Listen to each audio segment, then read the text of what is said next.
అధికారం కోల్పోయిన తర్వాత వైఎస్ఆర్ కాంగ్రెస్ పార్టీకి వరుస షాకులు తగులుతున్నాయి. తాజాగా మాజీ ఉప ముఖ్యమంత్రి ఆళ్ల నాని రాజీనామా చేశారు.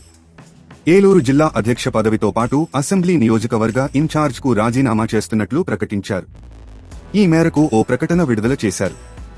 వ్యక్తిగత కారణాలతో రాజకీయాలకు దూరంగా ఉండాలని నిర్ణయించుకున్నట్లు నాని తన లేఖలో వెల్లడించారు. తన రాజీనామా లేఖను పార్టీ అధినేత జగన్కు పంపించారు.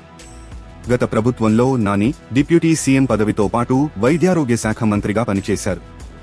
ఏలూరు అసెంబ్లీ నియోజకవర్గం నుంచి కాంగ్రెస్ నుంచి పోటీ చేసిన ఆళ్ల నాని 2004లో గెలిచారు. ఆ తర్వాత 2009 ఎన్నికల్లోనూ విజయం సాధించారు.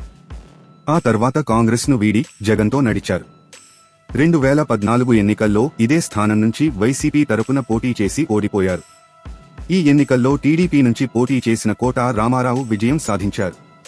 ఇక 2019 ఎన్నికల్లో ఆళ్ల నాని గెలిచారు.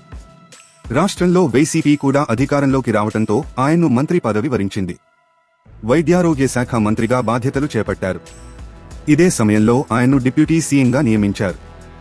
ఇటీవలే జరిగిన అసెంబ్లీ ఎన్నికల్లో ఏలూరు నుంచే పోటీ చేసిన నాని ఓటమి పాలయ్యారు. టీడీపీ తరపున పోటీ చేసిన రాధాకృష్ణయ్య విజయం సాధించారు. ఈ ఎన్నికల్లో 62,000 ఓట్ల తేడాతో ఆళ్ల నాని ఓడిపోయారు. ఎన్నికల్లో ఓటమి తర్వాత పార్టీ కార్యక్రమాలకు కూడా ఆళ్ల నాని దూరంగా ఉంటున్నారు. ఈ క్రమంలోనే ఆయన పార్టీకి రాజీనామా చేశారు. వ్యక్తిగత కారణాలతోనే రాజీనామా చేస్తున్నట్లు ప్రకటించారు.